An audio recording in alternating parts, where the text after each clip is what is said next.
Today, as we continue in our unit on organisms, we will be learning about the structures and functions of a hermit crab. Hermit crabs' eyes are compound eyes. They are located on eye stalks, and they move in all directions. Hermit crabs have two sets of antennae.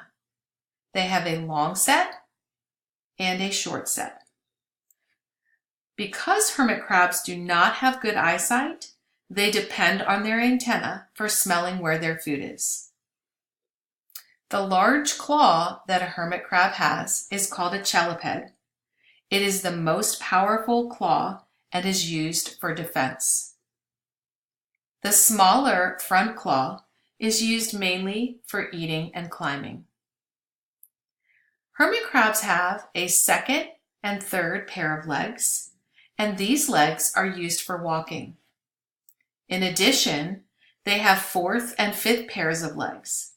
The fifth pair of legs is used for holding the body inside the shell.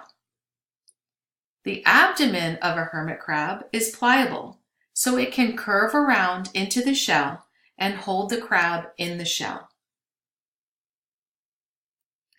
Now it's time to revisit the AHA Connections page in your interactive science notebook and explain how each of these structures is important for a hermit crab's survival.